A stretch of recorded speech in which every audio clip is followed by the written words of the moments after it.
Over the next 30 minutes, I'm going to speak very quickly about ethics and translation technology.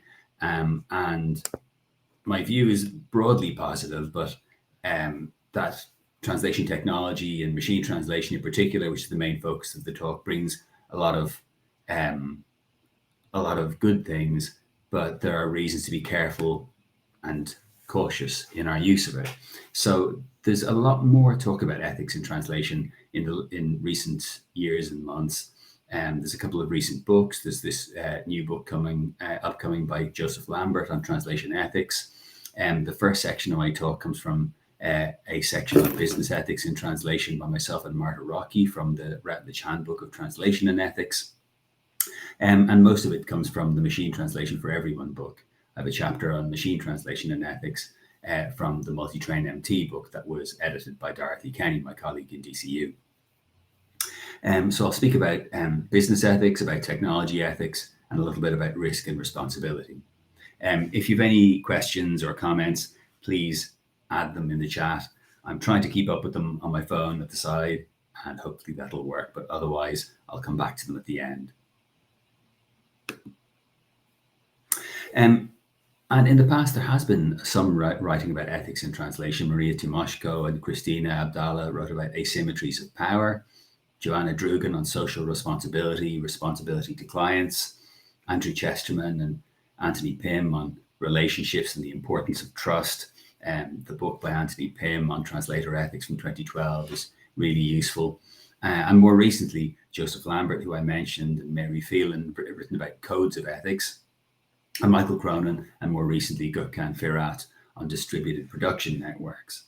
But it's an area that's really growing. And to put a sort of a basics on it, the idea of ethics, while there was writing about ethics by Al-Kinti from the 9th century, our conception, or the 9th century BC, of course, our conception of the good life comes mostly from Socrates, as reported by Plato, where he said the many are able to put us to death when he was being put to death. But the most important thing is not life, but the good life. So the question is, what is a good life? A life that's not just okay, but that is excellent, and that is a real sign of flourishing. And the idea of human flourishing is what's brought about in theoretical ethics about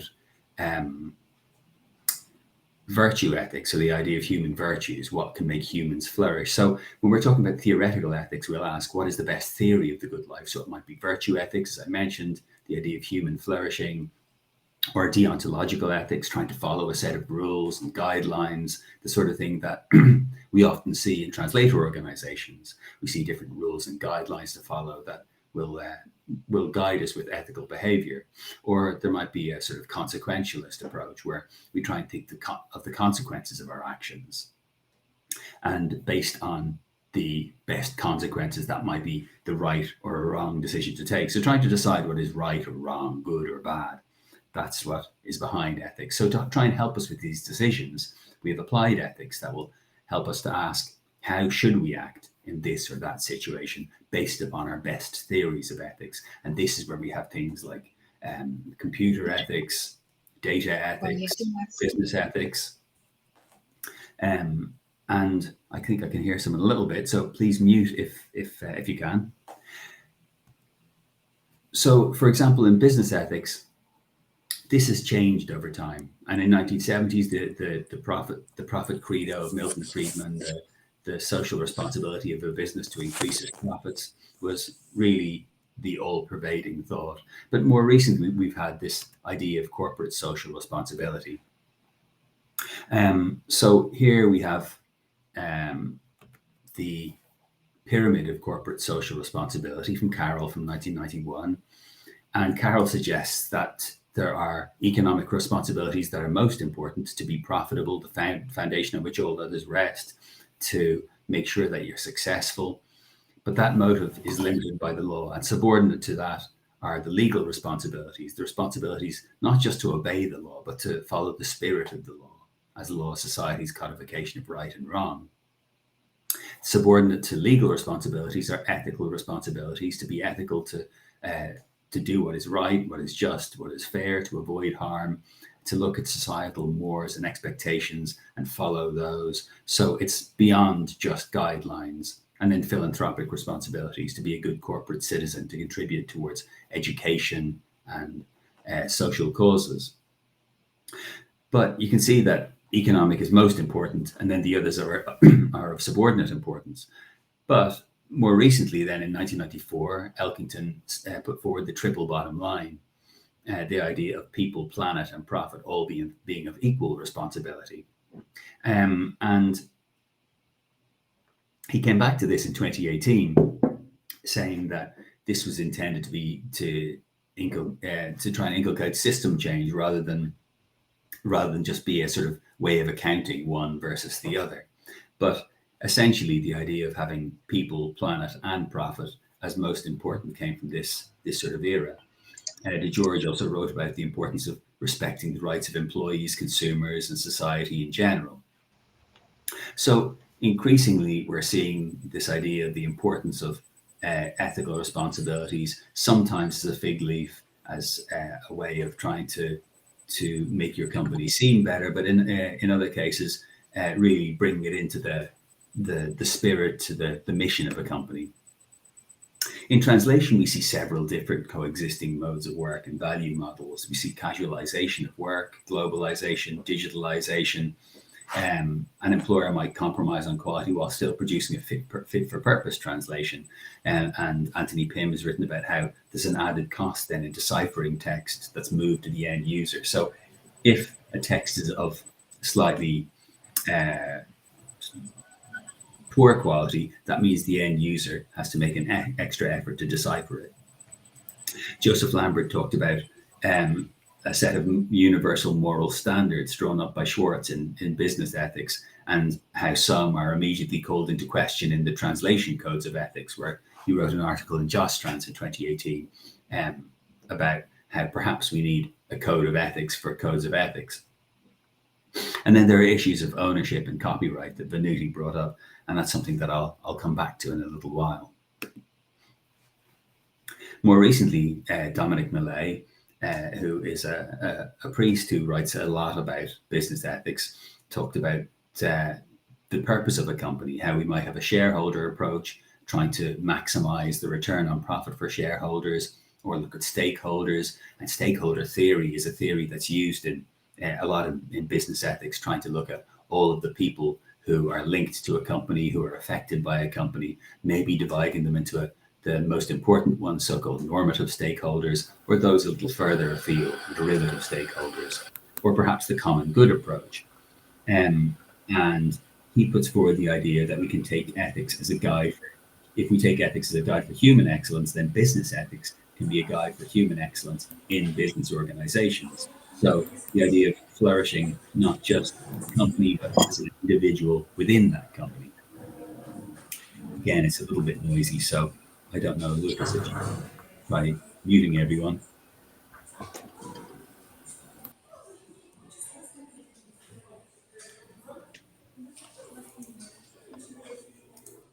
So the context is, if we look at the global data sphere in, no, I can't mute anyone. Grand, okay. If we look at how much of the global data sphere is in real time, this is a graphic from the International Data Corporation, and they're talking about how the amount of data produced daily, weekly, annually is growing massively, exponentially. But there's also an increase in the amount of data that they call real-time data. So this is data that it's important that it's accessed in real time or as close as possible, and that's pushing translation turnaround to a much higher speed. If something it needs to be translated really, really quickly, then there's a place for machine translation for it, as well as a human translation. So, for example, a TripAdvisor review, there's no point in having someone translate that. Instead, it's much more preferable to have it machine translated, because it's going to be looked at, but then will be replaced within the next couple of hours. The average half-life of a tweet, for example, of course, we're all moving to Mastodon now, but the average half-life of a tweet is 2 hours. So again, there's no point in having a human translate that. So there's a growing consensus about the importance of ethics in technology and how technology increasingly shapes how human beings seek the good life and with what degree of success. The idea that technologies are ethically neutral is still being put forward by many. The idea that it's really down to how we use those technologies. But there's been people writing that they feel that technologies are not ethically neutral, that they reveal and shape what humans value and think good since the early 1980s. So Langdon Winner, 1983, Melvin Kranzberg in his Rules of Technology in 1986, Andrew Feenberg and others in Science and Technology Studies in 1999. The idea that they engender a worldview is what Langdon Winner wrote, and that the decision as to what sort of technology to build, how to deploy that technology, what sort of users we might have, the user experience. These are all decisions that have an ethical background and will have repercussions on the users. So why technology ethics now? So the notion of fairness, of justice and responsibility is becoming more important as we see the effects of technology. We can see how things are changing quite quickly on Twitter after it was bought by Elon Musk, and how our timelines are changing for those using it. And that shows that there's a real effect from the top down, from decisions that are made. The speed, the scale, and pervasiveness of technology means that policy and law is inevitably at least one step behind. And 21st century technologies are reshaping the global distribution of power, justice, responsibility. And often positive and negative impacts are distributed unevenly. So the question is, how do we ensure that access to the enormous benefits promised by new technologies and exposures to risks are distributed in the right way? And that has repercussions in translation. Translation is very much affected by big data. So big data is large digital data sets and new techniques, organizations, and processes to transform those into valuable human knowledge. And there's a very positive notion of big data that's taken in this book by Mara Schoenberger and Cookier, where big data's values in current and potential future use. Whereas a more, let me say, negative view or a less positive view is taken by Jaron Lanier in Who Owns the Future, where he talks about how both big data and artificial intelligence are economic and political constructions that disenfranchise most people. Big data applies very much in translation. The idea of data as the new oil has been put forward for some years. And in translation, there's a huge growth in the production of digital data. Linguistic data is a basis for lots of different types of artificial intelligence aside from machine translation. And there's more types of data gathered in translation than there ever has been before. Big data is driving new businesses, new processes. So for those of us involved with translation, working in translation, consideration of ethics, it can help with decision making, but may also present opportunities. And Pym in 2013 wrote about the importance of learning to trust and mistrust data. And when we were looking at the European Masters in Translation competence framework, it's something that is brought in more expressly in the 2022 update, the idea of data literacy. The question, of course, is how we teach that, but increasingly that's a very important part of learning for students working in translation or learning in translation. So the question is, what types of data are collected in translation? And there's lots of different types of data that are collected. So at the basic level, we have bilingual translation data that's collected by CAT tools. Timing data to see how long did it take to translate a segment or a document.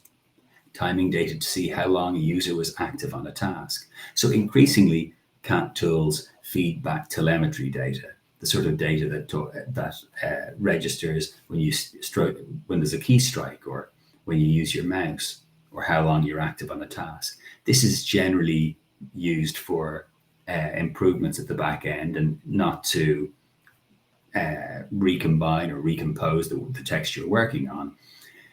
But, and particularly in translation platforms, this data can be used and collected, and there's a lot of information that can be gathered about the user based on it. So I mentioned keystrokes, mouse clicks, translation quality evaluation data, either automatic evaluation using some sort of tool like AppSec Xbench or QA Distiller, or post hoc quality reviews, automatic or manual, timeliness of delivery, communication skills. So, for example, there's often ratings of friendliness or how well translators communicate when they're working, particularly within platforms, job and domain type, adherence to instructions and deadlines such as layout and formatting, and demographic data. If that's linked with demographic data, we can really learn quite a lot about a person. So, for example, this group of data that are collected that's used for T-rank within translated.com or translated.net as they were, to make decisions about automatic job allocation. And they're to be commended for being very open about what aspects of data, what types of data they use for making these decisions. Other platforms are far more opaque. Velido wrote in 2021 about word B quality ratings, about and these ratings might affect whether a freelance translator is employed again, or where they're ranked, or what sort of jobs they're offered. So these might be to do with the daily worked volume, the daily assigned volume, the job acceptance time, timeliness ratings, adherence to instructions, reliability, jobs completed on time, work quality ratings, segments requiring correction. So all of these different types of data are put into an algorithm. A decision is made. It's very opaque, but we can see at least what's feeding into it. So from the book on machine translation for everyone, I have a couple of case studies of data use in translation. These aren't about any one particular person, but are rather an amalgam of a couple of different stories and different experiences that people have had. And I want you to write in the chat what your response is to them. So the first one, translator A has freely signed a contract with their regular employer to carry out a translation on a freelance basis using a proprietary web-based platform, giving explicit permission for their translation data to be reused for MT training. The employer trains MT systems using the data from translator A and from others. In time, NMT quality improves for translator A's language pair to the extent that the company moves its translation work to post-editing and imposes a unilateral 30% discount on their per-word payment rate. This discount is applied on the basis that productivity has generally improved by roughly 30%, visible to the company from the translation activity data gathered via the translation platform. In order to raise revenue, the company decides to sell MT services externally, and this includes some work for an arms manufacturer. So, do you have any comments on what you see here? Everything is off. Oh yeah, that's to do with microphones. First of all, it's fairly common to sign a contract and to not necessarily say explicitly whether you give permission for translation data to be reused. Often it's the precedent. Too many comments, says Christoph. Increased commodification of us as providers, says Robin Humphrey. Absolutely. Well, really the idea of trying to enumerate and evaluate things is down to the idea that to try and form some sort of a equivalence between different things that can be evaluated and commodified. Many people sign contracts without understanding exactly what's written there. Absolutely. From Mariana. Sylvia, the productivity gain was thanks to the translator. However, is the company who benefits from it. Yeah, absolutely. No respect whatever for GDPR or copyright, says Armando. Anna says, I'm thinking that the work that goes into an MC system is in general not quantified. Absolutely. Camellia, a copyright should be offered to the translator. Well, this is a problem that, according to the Berne Convention, that translation is seen as a derivative work that's subject to the rights of the original author. And in practice, so for example, the Bird and Bird report from 2014 put forward the idea that depending on the type of material, how creative it is, and the type of translation work, is it more creative translation work? Is there an expectation of being more word for word? And that there's an argument for creativity. And actually the to try and make a case for creativity or originality in the courts in most jurisdictions is not that difficult. However, no one has taken the legal case, and therefore the precedent is that the translation is that the translator doesn't have copyright, except for if the work is going to be retranslated based on that translation, and then there should be consultation and possible royalties. Kim Sanderson, does the company know productivity has increased by 30% just because MT has improved by 30%? So the assumption here is that they're looking at how many keystrokes, how much effort is put into the translation work. And I know companies have used the registration of keystrokes within MemoQ, for example, to try and look at how much improvement there has been, or how much reduction in effort there's been when there's this MT used in post editing. Although I'm not sure whether MemoQ have updated that feature or functionality to make it work accurately. Irina writes, in machine training, the intellectual property issue is flagged completely. Columbina, questionable data confidentiality with MT output being sold.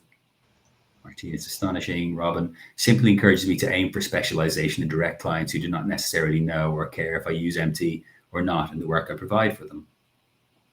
Is the translator comfortable working for an arms manufacturer? This is something that came up in Joseph Weizenbaum's work in 1980s, and that was quoted again in Shoshana Zuboff's book on surveillance capitalism, where he feels that you should be able to ask the question, how will my work be used? Will it be reused? Am I satisfied and comfortable with this reuse? But for translators, it's very difficult to control how your work is reused. If by precedent you hand the translation memory back to the employer or back to the client, then there's no control over how it's reused. And then especially within MT, because the very first step in training machine translation is to strip away all the metadata, the data about data, the thing that tells us what translator worked on it or when they worked on it, and just reduce it to just the words. And that's what's used for training. So it's impossible to see how our work is recombined. Every translation is different, says Gianluca. So is every translator. Why would you assume productivity simply rises by 30%? This bit of reasoning is plain wrong. This is a fair point, but on average, I think it was in 2018 at Translating on the Computer, Arl Lommel said that on average, post-editing is paid at 60 to 65% on this basis, that in general, there is a reduction in effort. Letitia says, using time as a tool to evaluate added value is questionable and not systematically on point. Sylvia writes, basing the effort on keystrokes is similar to what's happening in Twitter, where programmers are being fired based on how long their code is. A huge mistake. So since we're short on time, I'll move on. We've only 6 minutes left. One other case study of data use in translation for translator B. There are some more obvious issues here. Translators B is opposed to MT as a matter of principle. B accepts work for a company that expects translators to submit their translation memory with translated target texts, which they will repurpose for future human translation. Translator B is not aware that the work has been automatically assigned by an automated project management system, but there's no translation brief and no direct communication with the company. Translator B is also not aware that the company will soon be acquired by a large conglomerate who will use all available data for MT training and offer it for sale. The data should have all personal information removed before being shared, but this information is retained by accident when the data is uploaded to one purchaser. The company tries to keep this quiet so as to avoid liability. So some fairly obvious problems here.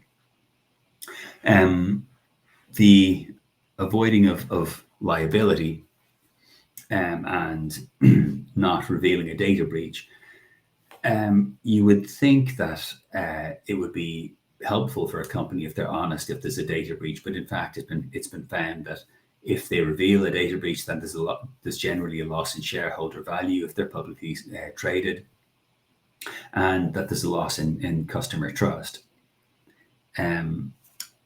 Mariana writes, the fact that the translator is not aware of many steps there is a red flag. Irina, where should we even start? So many wrong things with this one. So yeah, plus there's also GDPR fines of 10 or 20% of turnover, or 2 or 4 million, whichever is the greater. So there are reasons why data breaches might not be revealed, but that's obviously a problem. And we see a lot of mergers and acquisitions in the translation and interpreting space. I think Dominic Graham from Deloitte, he tracked from 2016 to 2019, 81 different examples of mergers and acquisitions in translation and interpreting. And we've seen recently the acquisition of SDL into RWS Moravia as it was, and SDI and Iuno Media, forming a huge media conglomerate. So we see a lot of these. A lack of communication between the translator and the company, says Catherine Edwards. And Maria, is it even legal? So the data breach, not revealing the data breach, is not legal. It is legal to resell translation data, or at least if a company buys another company taking ownership of the translation data. But we note within this, there's no contractual obligation for the company not to repurpose any translated work for only human translation. That there's no contractual obligation to not use MT. Mariana says, as a freelancer, I can say that automatic assignment systems are very bad for translators. Communication is key in project assignment, and those systems don't allow for questions. And I would agree with that. There's more and more automatic job assignment based on the sort of data that I showed you that I collected in the previous slide. But the argument has also been put forward that this saves translators unpaid work of having to troll through potential jobs and to try and choose them. If the jobs are automatically assigned, that means that unpaid work doesn't have to be done. But in general, a project manager is an important point of communication, and by removing that, we're really isolating translators. So since I've only a few minutes left, I'll quickly move on. So the questions to do with data ownership are clear from those case studies. And who owns the data? In general, the precedent is that data is handed over, translation data is handed over. But the Bird and Bird report makes the argument that really, as the creators and curators of a database, such as a translation memory, there's an argument for ownership, at least within the EU under the EU database directive. There's an argument for ownership, or at least part ownership on the part of translators. Permission to use data, sometimes explicitly. Oh, mute again. Data distribution is a problem, and the sharing of privacy and personal data. There are lots of people involved in professional workflows that might be affected by the use of technologies. This is from a chapter by myself and Anna Gerberock, who had a comment earlier. And these might be impacted beyond just translation.